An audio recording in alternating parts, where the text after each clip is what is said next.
Кетті запись. Ассалаумағалейкум қазақ елі. Достар, енді осы Қазақстан қазақ елінің аймағында осы ұлтшыл блогерлер бас қосып, бұл жақсы қалай ырымдауға болады. Болашақта қазақтар жаңа буын бір-бірін жамандамай, бір-бірін өсек айтпай, бір-бірін қолдап, кішіні іні деп, үлкенді аға деп сыйлап, осылай бас қосып, бір-бірімізге көмектесіп, білгенімізбен бөлісіп, қазақты және болашақта жастар осы бізге қарап, осылай бастарын қосып, бөлінбей, анау солтүстік, мынау оңтүстіктен, южанин, северянин деп осындай жаман бұрынғы Совет одағының мынау понятияларынан кетіп, мынау мынандай екен, мынау кезінде мынандай болған екен деп, сондай тырнақ астынан кір іздемей, осындай жақсы жоба. Бұл енді төртеуміз бас қосып жатырмыз. Енді тағы Азамат деген ініміз бар, Қазақ информ деген. Ол да жақсы ақпарат береді. Мынау ұлтшылдар туралы біраз айтады. Жақсы, ол інімізде. Болашақта ол да қосылады. Бүгін қолы тимеді. Сондықтан бүгін осы ұлтшыл блогерлер бас қосып,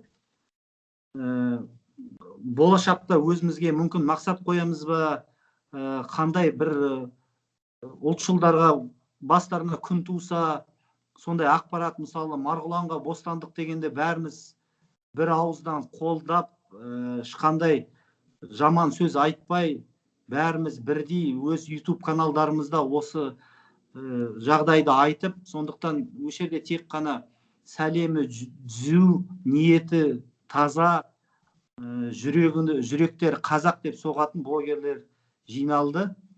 Сондықтан мен өз басым өте қуаныштымын. Осылай қазақтар, әсіресе біздің интернет несінде қарасандар, анау ананы жамандайды, ананы нұрбот дейді, ананы бір бәле бандит. Сондықтан біз қазақтар осы көрсетейік, біз бірге аламыз, бірігіп, бас қосып, бірге жұмыс істей алатынымызды көрсету керекпіз. Сондықтан осы Диас ініміз басымызды қосып, өз YouTube арнасында осындай бас қосу жиын өткізіп жатыр. Сондықтан құттықтауға болады. Осындай жоба болашақта алдында Диас асыл ініміз, шуымыз неткенбіз. Енді міне Асланбек қосылып жатыр. Қош келдің ортамызға. Осылай ортамыз көбейе берсін. Сол енді бүгін жай әңгімеден бастап, ары қарай осы Қазақстан ұлтшыл блогерлері бір мақсаттар қоямыз. Қандай мақсат, жоспарымыз не бар, биылдыққа қандай жұмыс жасаймыз. Мысалы, Құдай қаласа, биыл Марғұлан Боранбайды шығара ма, шығарса, ары қарай қандай жоспарларымыз бар, сондай ары қарай тірліктерімізді айтамыз. Енді биылғы жыл, енді қалай айтсам болады, биылғы жыл нақты мынау интернетті қазақ тілді аудиторияны жинайтын қазақи контент жұмыс істей бастады. Өйткені бізде мынау интернет сообщество дейді ғой, бізде қазақ ақпарат өте аз болды. Сосын көбісі тек қана орыс тілді ақпарат тыңдайды. Сол стереотипті біз сындыру керекпіз. Болашақта мынау модераторлар Москвада отыр дейді ғой. Біздің негізі арманымыз, оны Марғұлан Боранбай ағамыз да айтқан.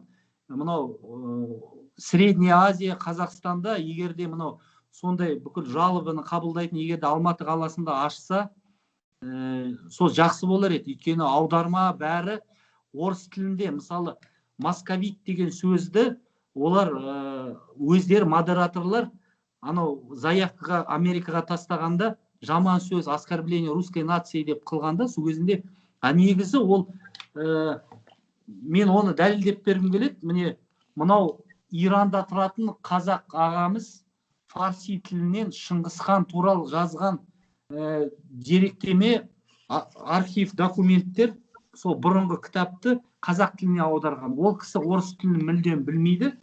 Және мұнда қызық ақпараттар мынау қазақ қай жерде туылған, қалай рулармен соғыс, қалай бүкіл осы Евразия аумағын билеген. Және мен бұл жерде қызық документтер осы Шыңғыс Қағанға айтқым келіп еді. Мынау жалған тарихты айтқандарға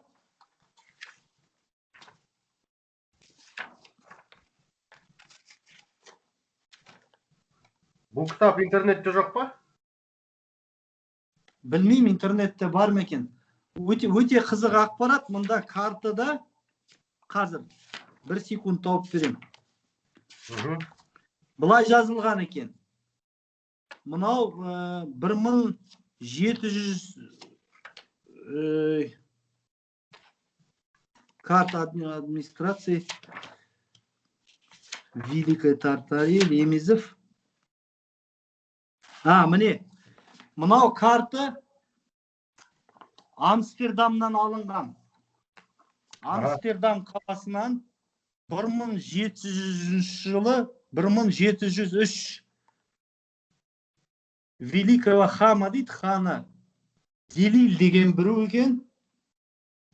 Зайсан көлінің жанындағы нарын жамнан өтетін сауда жолы көрсетілген дейді. Енді қараңыздар, 1700 жылы қалай аталған? Московиты деген племена жили. То есть 1700 жылы империя русская деген сөз болған. Племя московитов. Бұл оригинал картаның көшірмесі. Енді қараңыздар. Бұлай аударамын. Енді мынау Ресей патшалығының архивінен алынған. Жоқ, бұл 1786 жылы. 80 жылдан кейін карта Гюссельфельд, карта Российской империи и Великой Татарии дейді. Бұлар енді міне, мынау Петр I қай кезі? Только мынау орыстар бір княжество болды. Бұл жерде уже московиты деген сөз жоқ. 80 жыл бұрын племя московитов болды. Бұл племя московитов алтын орданың ішінде анау жабайы болып анандай саңырауқұлақ түйіп жүріп, лаптимен жүріп, сөйтіп жүрген племе. Осындай кітаптар өте қызық, фарси тілінен аударылған. Сондықтан болашақта осы туралы ақпарат айтамын. Сол қысқаша. Сондықтан осы блогерлардың мақсаты шындықты жеткізу. Өйткені ешкім бізге ақша төлемейді. Бізді мысалы донаты жинасақ та бізді халық қаржыландырады. Енді мен мысалы өз басым ол ақшаны қайырымдылыққа жұмсаймын. Мысалы Манас Бестаевқа ниетті офис, сосын адвокаттарды жалдауға. Сондықтан біз енді шындықты айта алатын, халыққа жеткізетін блогерлер деп есептеймін өзімізді, осы жерде отырған бәрімізді. Сондықтан осы бастама ұзағынан болсын деймін, шындықты айта білейік. Өйткені қазақтар шыншыл болып, осы соңғы 70 жылда ғана бізді осындай русификация, советизация арқылы бізді сондай өте жаман орыстың понятиясына кіргізіп жерді бір етікке. Сондықтан тілімізді, дінімізді сақтап қалдық, Құдайға шүкір, осы егемендіктің арқасында. Сол достар, айтарым осы. Ары қарай сөзді Асланбек бауырымызға беремін. Қандай да бір сұрақтар болса, бір платформа болашақта жасаймыз. Оны Zoom конференция қыламыз ба, мүмкін сол жерде тікелей эфир, оны да үйренейік. Мысалы, мына Украинаның блогерлерін көріп отырсыңдар ғой, керемет стримдер жасайды, сұрақ қояды, талқылайды, өздері бас қосып, бір мынау мықты ардагерлерге барып зиярат қылады, солардың балаларына көмек жасайды. Болашақта бізде сондай үлкен блогерлар одағы болып қалыптасайық. Құдай соған жеткізсін. Рахмет. Аумин. Асланбек аға, айта беріңіз, сізге сөз. Ассалаумалейкумдер, естіліп тұр ма?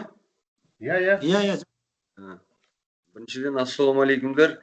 Енді жалпы бір мемлекетте тұрсақ та, жалпы жаңағы бір кейбір кезде бір қаланың, бір облыстың шеңберінде тұрсақ та, бір-бірімізді жаңағы тікелей танымауымыз да мүмкін. Енді шыны керек, Диас екеуміз былай вживую кездеспесек те, скайппен сөйлескен жайымыз бар. Ал енді жалпы мына Қуатпен мына 31 майда бірінші рет кездесіп, вживую дейді ғой, тірідей. Тірідей 31 майда кездесіп, жаңағы сол жерде тірідей танысқанымыз бар. Ал енді мына асыл бауырымызға келетін болсақ, енді ол да осы Алматының маңайында тұрса да, бірақ жалпы әлі кездескен жоқпыз. Бірақ дегенмен де бір-біріміз туралы естуіміз бар. Ал енді менің ойымша, мен енді өз көзқарасым туралы айтатын болсақ, жалпы менің ойымша былай, негізі әрбір адамның, осы жерде отырған мысалы төртеуміз бар, төртеуміздің істеп жатқан тірліктеріміз, осы мына интернет саласындағы істеп жатқан нәрселеріміз, төртеуміздің де бір мақсатқа апаратын төрт жол сияқты да. Біреу мысалы анау, біреуі велосипедпен барса ол мақсатқа, біреу машинамен барады, біреу жаяу барады, біреу ұшақпен ұшып барады демекші дейді. Бірақ баратын жеріміз бірде, өйткені жалпы біздің барлықтарымыздың мақсатымыз деп ойлаймын. Мақсатымыз бірақ нәрсе, ол осы Қазақстан елі, қазақ халқы, қазақ ұлты, жалпы және де осы еліміздің қабырғасының тыныштығы деп ойлаймын. Өйткені біздің өкінішке орай тарихымызда не болмады? Біздің мысалы бәленбай жылғы тарихымыз енді қазір 550-600 жыл деген шығарды. Дегенмен де бірақ енді онымен шектелмейді, өйткені оның алдында ата-бабаларымыз өмір сүрген. Буквально міне қазір бір апта болды. Мен бүгін бұйыртса каналымда шығарам, өйткені Телеу деген кіші жүздің руы бар, соның тарихымен бүгін консультацияларын 1-2 академик ағамызбен отыр. Сонда сол академик ағаларымыз айтады, қазақтың түп тамыры бәленбай мың жылға созылған, бірақ дегенмен де қазақ деген халық қазіргі Қазақстан Республикасының иесі ғой дейді. Сондықтан да жаңағы барлықтарымыздың істеп жатқан ортақ мақсатымыз осы Қазақстан Республикасында қазақ халқының мүддесін қорғау және де басқа ұлт өкілдерімен гармониялық өмір сүру жүйесін құру. Солай ғой. Яғни біз сыйласымдық деген жүйе, гармония деген ол сыйласымдық. Бірақ сыйласымдық деген нәрсе ол бір жақты болмау керек те. Бір жақты ғана сыйласымдық бола беретіндей болса, ол жағымпаздық болып кетеді, не қорқақтық болып кетеді. Сондықтан да біз басқа ұлттарды қалай сыйласақ, басқа ұлттар да бізді солай дінімізді сыйлап, ділімізді сыйлап, тарихымыз бен тілімізді сыйласа деген нәрсе үшін өмір сүріп жатырмыз, сол үшін де қызмет етіп жатырмыз. Сондықтан да сол қызметте, сол жұмысымызда көптеген қиыншылықтар кездеседі, бірақ дегенмен де бағытымыз дұрыс деп ойлаймын. Ал енді ары қарай бұндай жаңа кездесулерде менің ойымша не деу керек? Бұндай кездесулерде енді жалпы біздің әрқайсымыздың алдымызға қойып жатқан мақсаттарымыз бар, әрқайсымыздың өзіміздің көрермендеріміз бар. Мысалы, сондықтан да дегенмен де бірақ осындай жерлерде болып жатқан және де жоспарланып жатқан, естіп жатқан нәрселермен бөлісіп, және де сол өзіміздің жеке басымыздың немесе жеке YouTube каналымыздың жоспарымен емес, жалпы стратегиялық жоспармен бөліссе дұрыс деп ойлаймын. Өйткені ар жаққа тартпай, бер жаққа тартпай, бір жерден, бір жағадан бас шығару керек та. Өйткені Құдайға шүкір, қазақ тілді контент аз болса да, бірақ қазақ блогерлар көп те бір жақсы жері. Өйткені көптеген қазақтың жас жігіттері шығып жатыр. Өзімізде мысалы арнайы блогер боламыз деп болған жоқпыз ғой. Өмір солай салды, карантинға түстік, немесе басқа бір жағдай болды демекші дейді. Сондықтан да осындай блогерға айналуға пришлось. Ал енді бірақ қазақ тілді контент аз болса да, қазақ блогерлар көп. Және де осы блогерлардың барлығы бір-бірін таныса екен, бір-бірін білсе екен, бір-бірімен дос болып кетпесе де, дос болып кетпесе де, жолдас болса екен. Өйткені жолдас пен достың айырмашылығы бар ғой. Жолдас деген, яғни ол бір бағытта, бір жолмен кетіп бара жатқан адамдар. Сондықтан да жаңағы Қуат ағам алдында айтып кеткендей, баса алдымыздағы көптеген адамдар бар ғой, мысалы, ойбай, анау түгенбай болыпты, мынау бәленбай болыпты деп бір-бірімізге тіл тигізіп, айналдырған бір 18-19 миллион Қазақстанның азаматына әрқайсымыз бір-бірімізді тіл тигізбей, жамандамай, сондықтан да жаңағы ондай нәрселерге енді өкінішке орай беріліп кеткен адамдар да бар, бірақ дегенмен де жамандау деген нәрседен аулақ болу керек деп ойлаймын. Ең бастысы осындай кездесулерде стратегиялық жоспармен бөлісіп отырсақ, міне осындай дүние болайын деп отырмыз. Және де бұндай кездесулер неғұрлым көбірек адамдар тарту керек. Неге десеңіздер, біз тек қана бір-біріміздің каналымызды, видеоларымызды көру арқылы емес, осындай ортақ кездесулерде бір-біріміздің түрімізге қарап, бір-бірімізге сұрақ қойып, бір-бірімізге пікір білдіру керек, бір-бірімізге пікір білдіру керек та, сонда жаңағы жақсы болады. Жалпы өйткені айтатын болсақ, пікір білдіруде бір-бірімізге ол біреудің видеосының астына кірісіп комментарий жазғанға қарағанда осындай ортақ осындай кездесулерге Диас, енді саған ұсыныс бар, осындай кездесулерге басқа да адамдарды тарт. Бірақ енді осы Қазақстандағы жұмыс істеп жатқан жас жігіттер бар, жас азаматтар бар, сол кісілердің барлығын тартып, неғұрлым көбірек адам болатындай болса, кішкене ақырындап қауымдастық жинала бастайды. Қауымдастық жиналғаннан кейін жаңағы ауызбіршілік пайда болады. Өйткені адамдардың, тем более мына қазақтардың басын біріктіру өте оңай емес. Өйткені жаңағы әрбір қазақтың көкірегі бар, әрбір қазақтың намысы бар, дегенмен де ол қиын нәрсе. Бірақ енді ақырындап осы біздің қосылып жатқанымыз бастамасы болсын. Және де екіншіден айта кететін тағы бір нәрсем, мына Асыл бауырымыздың видеоларын өзі мұқият қарап жүремін негізі. Мұқият қарап жүремін. Енді жаңағы ең бірінші бұл Асыл мен сияқты тарихтан бастаған жігіт еді негізі. Сонымен жаңағы бұл шежірешілермен кездесіп, ақын жазушылармен кездесіп жүрген, одан кейін аяқ асты қоғамдық белсендіге айналып кетті. Бірақ енді ол қоғамдық белсендіге өзі айналған жоқ, өкінішке орай. Оны жан-жағындағы қалыптасқан жағдай айналдырды да. Өйткені ең басында Асыл өзің, сен көп көрім жаңағы тарихи темаларды талқылаудан бастаған едің негізі, шыны керек. Тура сол сияқты мына Диас та содан бастап еді негізі. Ең бірінші Диас та сол тарихтан бастаған негізі. Содан кейін бұл да уже намысына тиетін нәрселерді көргеннен кейін бұл да қоғамның белсендісіне айналып кетті. Сондықтан енді орталарында қоғамдық белсенді емеспін, бірақ енді жалпы сол тарихшы болып бастап, тарихшы болып қалған енді мен ғана. Бірақ дегенмен де жасап жатқан тірліктеріміз дұрыс болсын. Біз өйткені ешқандай заң бұзушылық жасап жатқан жоқпыз, ешқандай бүлік, анау-мынау нәрсеге шақырып жатқан жоқпыз. Бәрі заң шеңберінде. Сондықтан да жаңағы өздеріңмен осылай кездескеніме қуаныштымын.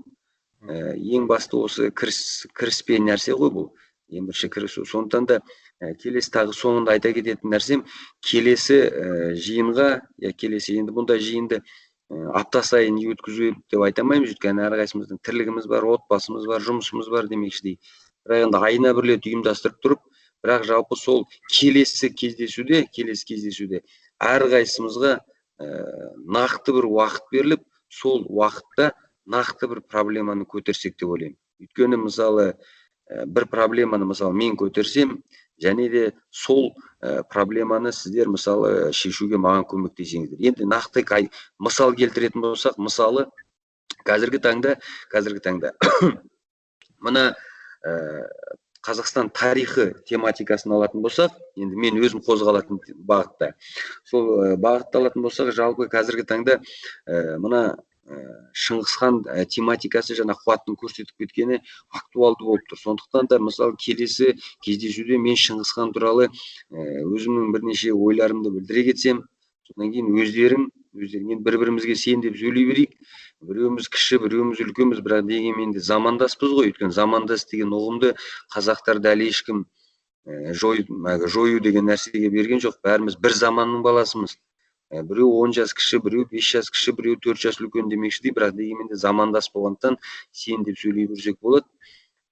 Сондықтан да келесі кездесуде мен өзім нақты сол Шыңғысханның тематикасы бойынша өзімнің бірнеше ойларым бар еді. Сол ойларымен сендермен бөлісіп, сендердің пікірлеріңді естіп, кейін сол пікірлерің не ғана сүйене отырмай, может быть, сендердің қолдарында тағы да бір мәліметтер бар шығар. Сол сияқты сол мәліметтермен бөлісіп, бір ортақ бір видео шығарсақ па деген өзімнің ойым бар. Ал енді өз тарапынан сендерге қандай көмек жасауға болады? Мысалы, сендердің де сондай бір тақырып көтеріп жатсаңдар, біріншіден мен өзімнің пікірімді білдіре аламын. Екіншіден де жаңағы сол бағытта, сол сендер көтеріп жатқан мәселе бойынша өзімнің пікірімді ғана білдіріп қана қоймай, жалпы жаңағы қандай адамдармен кездесуге болады, қандай адамдар осы бағытта менің таныс тамырларымның ішінде қозғалып жатыр деген сияқты кеңеспен де бөлісе аламын. Бұл бір жағынан дұрыс деп ойлаймын. Айтайын дегенім осы. Сол, енді келесі сөзді өзің Диас бере бер. Асыл аға, сізге сөз. Былай, үлкеннен кішіге кезекпен. Ассалаумағалейкум, ардақты ағайын. Енді сәйкес сізбен танысып жатқаныма қуаныштымын. Онлайн болса да енді көрісіп жатырмыз. Диаспен енді бұрынырақ таныстық, онлайн танысқанбыз. Қуат ағамен былай енді кездесіп танысқан болатынбыз. Айтайын дегенім, бәріміздің илеп жүргеніміз бір терінің пұшпағы дейді ғой, қазақ айтады. Сол айтқандай, бәріміз сол бір ұлт мүддесінде жүрген адамдармыз деп санаймын. Жалпы өстіп бас қосып тұрғанымыз өте дұрыс. Бүгін Диастың ұйымдастыруымен бас қосып онлайн форматта кездесіп отырмыз. Енді Асеке, сіздің де бейне роликтарыңыз көріп тұрам. Тарихқа байланысты, тарихқа қызығушылық болғаннан кейін өте қоғамға пайдалы нәрселер жасап жатырсыз. Диас бауырым, Қуат ағамызға келсек, тіл мәселесі жағынан да көп пайдалы істер атқарып отыр ғой. Жаңағы Шыңғысхан тематикасы дейсіз, оны өте құптаймын мен. Менің ойымша әр қазақ білу керек та, Шыңғысхан өзіміздің қазақтан шыққан тұлға екенін әр қазақ сезініп біліп жүру керек. Ол өте мықты рух береді алдымен адамға. Бабамыз Шыңғысхан болғанын, ол мысалға менің өзіме өте қатты рух береді. Жарты әлемді жаулаған адам өзімізден шыққан сондай тұлға бар екенін біз ұмытпауымыз керекпіз. Бізді кезінде жаңағы бұрмаланған тарихпен моңғол деді, анау деді, мынау деді. Сонымен көп адамдарды адастырды ғой. Соның бәрі адасып жүр қазір. Біреулерге айтсаң, Шыңғыс қаған осы қазақтан шыққан десең, сен күлкіге алып, сондай бір пікір қалыптасқанда халықта, жаңағы бұрмаланған тарихтың арқасында, жаңағы кеңес өкіметінің қылышынан қаны тамып тұрған замандағы сондай қалыптасқан ой ғой бұл халықта. Соның бәрін енді сіз бар, біз бар, сондай ойлардың бәрін өзгертіп, бұрмаланған тарихты өз қалпына келтіру керекпіз ғой. Жалпы мына тіл мәселесін айтатын болсақ, тіл мәселесін дұрыс айтасыз, сондай жағдайларға байланысты қоғам белсендісі болып кеттік аяқ астынан. Себебі былай қарап отырсақ, көп қазақтар, қазақ тілді қазақтар күнделікті жүрген жерінде құқықтар шектеліп жатады. Бірақ оны ешкім байқамайды ма, әлде байқағысы келмей ме? Мен мысалға қазір қоғам белсендісі ретінде тек қазақ тілінде сөйлегеннің өзінде құқықтарым барлық жерде шектеледі менің мысалға. Кез келген қоғамдық орындар болсын, дүкен болсын, кез келген мекемеге барып қазақша сөйлеп көріңізші. Көп жерде адамдар түсінбейді қазақша сөйлейтін мысалға қызметкерлер жоқ көп мекемелерде. Соның бәрі өте дұрыс емес нәрсе деп санаймыз. Сол себепті осы тілге байланысты қоғам белсендісі болып жүрміз. Сондай жайымыз бар. Айтайын дегенім, енді сондай нәрселердің бәрін айтуымыз керекпіз. Оның бәрі айтылмай қалмау керек. Өйткені мемлекеттік тілдің мәртебесі көтерілетін уақыт келді деп ойлаймыз. 30 жыл уақыт өтті тәуелсіздік алғалы бері. Мәртебесі көтерілу керек. Оны біздің істеп жүрген қоғам белсенділердің істеп жүргенін көріп, жаңағы биліктегі аға көкелеріміз кішкене ойланып, соған байланысты бір мемлекеттік тілге байланысты мәртебесін көтеретін бір заңдар қабылдау керек шығар деген ойым бар, өзімнің жеке пікірім. Жалпы сол енді айтарым. Диас, өзің. Жарайды, рахмет сізге, Асыл аға. Осы енді айтатын сөздер. Бірінші айтқым келеді, бір жыл бұрын, мысалы, мен сізді бұлай бәрілерінде ағаларды таныған жоқпын, бірақ каналдарын көрдім. Сол кезде мен ойлаған жоқпын, что бір жылдан кейін осылай сендермен бір осылай чатта отырам, әңгімелесем, өзім пікірім айтады, мені адамдар тыңдайды. Өмір сондай, біз білмейміз не ертең болады. Сол Алла тағаланың қолында бәрі. Содан басталды мен негізі осы бүкіл изучать етіп, анау біздің Асланбек ағамыздың каналын көріп, анау АК-79, сосын сіздің бейнелерін көрдім, сосын Қуат ағамыздың каналдарын көрдім. Бірінші Қуат ағамыздың канал көрген кезде өзім кішкене таңғалдым. Негізі ол дұрыс дейді. Неге осылай құлдық санамен жүрміз әлі күнге дейін? Неге өзіміздің тілімізді сыйламаймыз? Неге дамытып өзім пікірімді былай қазақша жеткізбейміз көбісі? Мысалы, сендерге қарасам, мен мысалы кішкене нашар сөйлеймін, бірақ өзім байқап отырмын, ақырындап күнге сайын былай уже былай ақырындап прогресс болып жатыр, Құдайға шүкір. Сол әр қазақ солай, біздің әр азамат Қазақстанның кішкене солай біздің тілімізге бетімен бұрылып солай жүрсе, біздің қазақ елі боламыз. Әйтпесе осылай бәрі мен сенбей жүрсе, қазақ тілі керек емес, ол жай тілі, біздің ең мықты тілі орыс тілі, сондай айта берсе, ертең Құдай сақтасын, біздің тіліміз өте төмен түсіп кетеді и жоғалып кетеді. Сол үшін вот менің пікірім.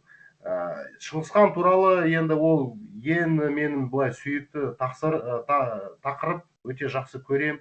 Анау тоже шежіре білетін адамдармен сөйлестім көп. Маған лично ол бәрі уже түсінікті. Мен уже ешқандай менде андай не жоқ. Моңғол ма, қазақ па, мен ойымша ол тек біздің ата бабамыз бізді өтірік алдаған, совет үкімет кезінде өтірік айтқан бізге, моңғолдар бізді жаулаған деп. Сосын біз ондай құлдық сана сезіммен тұрып, сондай, чтобы тюркские народы не восстали, да, орысша айтқандай, солай бізге ақпарат берген. Енді осылай мен сізді қолдаймын, Асланбек аға, бірге кездесіп, бірге отырып, бірақ кішкене сізбен былай не согласен, да, там, сен деп мен енді уже сөйлей алмаймын, сіздер менен үлкенсіңдер, енді біз адамдарға көрсетуіміз керек, қалай кіші болып, кім үлкен болып, бір-бірімен сіз деп сөйлеуге болады. Сіздер маған сен деп айтатыныңыз болса, ешқандай реніш болмайды. Ол солай болу керек негізінде бізде қазақтарда. И бәріміз солай, вот Қуат аға күшті айтады, дүкенге баршы деп, нанды қазақша, сүтті қазақша сұрасашы. Көбісі соны қорқады. Вот неге қорқады? Ол біздің мемлекеттік тілі, біздің ана тіліміз. Ешқандай қиыны жоқ. Ананы сүт қанша тұрады, ананы сүт маған беріңіз деп, ешқандай не болмайды. Ол межнациялық нацизм деген емес. Біздің анау президент Тоқаев қыста айтқан, қазақ тілі дамыту керек. Солай ғой ағалар. Сол үшін кім бізді көреді, именно бізді, менің ойымша, көретін адамдар, которые қазақша түсінеді, қазақша сөйлейтін адамдар көреді. Потому что басында уже қазақша бастадық, кім қазақша түсінбейді, олар уже видео, былай жапқан, мен солай ойлаймын. Бірақ кім қазақша сөйлейді, барыңыздар, сұраңыздар, қазақша сөйлеңдер, қорықпаңдар. Бүгін бір ағамен кездестім осы мұнда қалада, Сарыарқа, Павлодарда. Сол осылай тілі былай болу керек, өзі айтады да пікірлерін. Сосын айтам, аға, жүріңіз бірге тіл майданына барайықшы. Сол білмеймін, қорқады. Менің балам акиматта істейді, анда-мында істейді, оған сосын сөз тиеді, бастықтар ұрсады. Сол не үшін ұрсады? Что әкесі бір нан барып қазақша сұрады ма, сол үшін ұрса ма? Сол үшін вот менің айтқым келеді, тіл, біздің тілімізді ұмытпаңдар, тарихты оқыңдар. И осылай біз Құдай бұйырса Алла жазса жиналамыз. Жарақ молла. Жарақ молла. Денсаулық болсын. Сол енді мен айтатын пікірім осы. И мен қолдаймын біздің арамызға басқа былай, даже блогер болмаса да, но бірақ патриоттар болса, өзінің пікірлерін адамдарды, таныстарды тартыламыз, Асыл аға. Что-то Асланбек аға шығып кетті ма, не? Что-то түсінбей қалдым да. Көрінбей қалды ғой. Что-то көрінбей қалды. Міне. Сол үшін, Асланбек ағай, сіз дұрыс айтасыз, біздің арамызға, біздің қатарымызға басқа адамдарды тартылу керек. Блогер емес, да, который обычно біздің подписчиктарды, активист, бізде бәріміз бар ғой, таныстар, который бір топта отыратындар, который постоянно да, вот, орысша айтқанда топят за казахское да, сондай кісілерді тарту керек, соларға да сөзін беру керек, олар да сөйлесін. Вот. А так қуаныштымын, Алла разы болсын, осылай бәрі болып жатқан, ақырындап өзім көріп жатырмын, жылжып жатыр саясат ақырындап. И өзім қазақ тілін үйреніп жатырмын.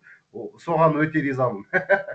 Сол сізге. Мында енді мынандай бір идея бар да, енді жалпы мына кімді асылды алатын болсақ, жаңа қуатты алатын болсақ, соның ішінде мен алатын болсақ, енді құдайға шүкір кішкене жаңағы енді блогер подписчигі жоқ болатындай болса, ол блогер қай жері блогер демекші дей, енді әртүрлі объективті бар, субъективті бар себептермен Диастың енді бір емес бірнеше канал блогқа түсіп жатыр. Сондықтан да ең бірінші сол айтайын деген нәрсем, адамда эгоизм болмау керек та. Өйткені айналдырған 16 миллион, 18 миллион, 19 миллион қазақстандық мені де көрсе, сендерді де көрсе жетіп жатыр емес пе? Менен бір нәрсе үйренеді, сендерден бір нәрсе іліп алады демекші дейді. Сондықтан да жаңағы мен айттым ғой, келесі кездесуімізде біз міндетті түрде бір тақырыпты талқылайық, және сол тақырыпты мен өзім айта кеттім де. Екіншіден, енді мына кімге Диасқа айтайын деген, мен Диас сенен жиынды бастап жатсың ғой ақырындап. Сондықтан да жаңағы келесі жолға осы мына Асылға, Қуатқа, маған сұрақ қоям дейтін біздің творчествомыз деп қояды Асыл тырнақшаның ішінде. Біздерге мысалы сұрақ қойғысы келетін адамдар бар шығар. Солай ғой, Диас мысалы, сенің мысалы көрермендерің көбейсін деген ниетте ол. Өйткені істеп жатқан тірлігің көрерменіңнің санына тікелей байланысты. Сондықтан да мысалы осы тіл майданын мен көріп жүрмін, бірақ осы Қуаттыға, сол тіл майданды басқаратын Қуатқа осындай сұрақ қойайын деп едім деген, может быть, адам бар шығар. Немесе осы Асылға осындай нәрсемен айналысып жүріп едіңіздер деп, не тем более Асыл бізде мына түп-тұқияннан өзіме шейін деген кітапты көп зерттеген жігіт өзі. Оны почти барлық автор, барлық соны талқылаған адамдармен кездесіп жатыр ғой деймін, сен Асыл. Сондықтан да мысалы Асылға мысалы сұрақ қоям деушілер бар шығар. Немесе мен пікір таластырам дейтін адамдар бар шығар. Сондай адамдарды да осындай кездесуге тартып, біз мысалы сол көрермендерді, өйткені ол әлемдік практикада почти жоқ интернет ресурстардың арасында. Яғни бірнеше, мысалы мынандай бар, бір блогер бар, өзіне бір көрерменді шақырады, екеуі мысалы блогер ана көрерменнің сұрағына жауап берді. Ал бірнеше блогер кездесіп, бір көрерменмен тікелей эфир өткізіп, сұрақтарына жауап беру, причем ол блогерлар, әртүрлі бағытта жұмыс істейтін блогерлар, бір көрерменнің сұрағына жауап беру деген нәрсе, ол әлемдік практикада жоқ нәрсе. Сондықтан да келесі кездесуге сондай адамды да тартып, сондай форматта да өткізсек болады. Тем более ана Азамат деген жігіт, Казинформ бет, каналының аты, мысалы, ол жігітке де сұрақ қойғысы келетін көрермен. Сондықтан да мысалы, представь, ол бір көрермен сенің арқаңда Диас мына тікелей эфирға кіреді, и представь, оның алдында бәрі отыр. Міне жаңағы Қуат тіл майданы отыр, тіл майданның жүгін көтеріп жүрген жігіт. Міне, пожалуйста, анау саяси тематикадан түспейтін Казинформ отыр. Міне жаңағы Асыл Дәркембай отыр, қоғам белсендісі. Міне жаңағы Қазақстан тарихы бойынша айтып жатқан көп нәрселеріне может келіспейтін АК-79 отыр. Представь, сен көрерменге қандай жағдай жасап бересің. Солай емес пе? Ойла, сен бір көрерменнің алдына 4 адам блогерді отырғызып қоясың. Бір жағынан ол бізге де жақсы, өйткені бізде обратный связь көрерменмен. А екінші жағынан ол көрерменге де қандай керемет тамаша мүмкіншілік. Ойла, ол тура сол сияқты нәрсені мысалы мен де ұйымдастыруыма болады. Мысалы, тура сондай нәрсені Асыл да өзінің көрермендердің арасынан біреуін алып шығып ұйымдастырса болады. Тура сондай нәрсені мысалы Қуатта. Тура сол сияқты біз тек қана төртеуміз емес, Мұрат Мұхамеджановты қосып қояйық мысалы.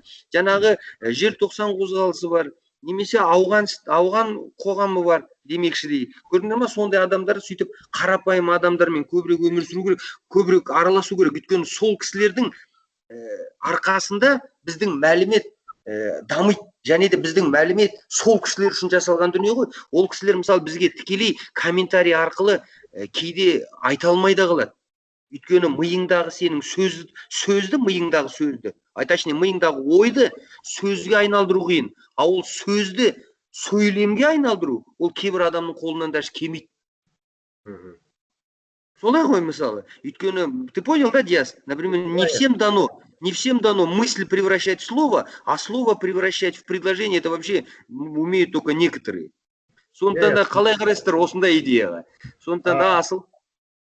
Өте дұрыс, өте дұрыс. Сондықтан да бірінші мүмкіншілікті осы Диасқа берейік. Диас, келесі жолы сен сондай бір адамды тарт, біз сол адамның сұрақтарына жауап берейік. Ертеңгі күні ол адамда айтып жүреді, міне Диастың прямой эфирлары айына бір рет болады екен, жаңағы көрермендердің ішінен бір мысалы адам қатысады екен, сұрақ қоюға мүмкіншілік бар екен, тіл проблемасы болсын, ұлт проблемасы болсын, басқа бір мәселелер болсын. Немесе осы біз сияқты блогер болғысы келіп, амалын таппай жүрген адамдар да бар шығар. Қарапайым қазақтың жігіттері, білімі бар, икемі бар, дағдысы бар, білімі бар.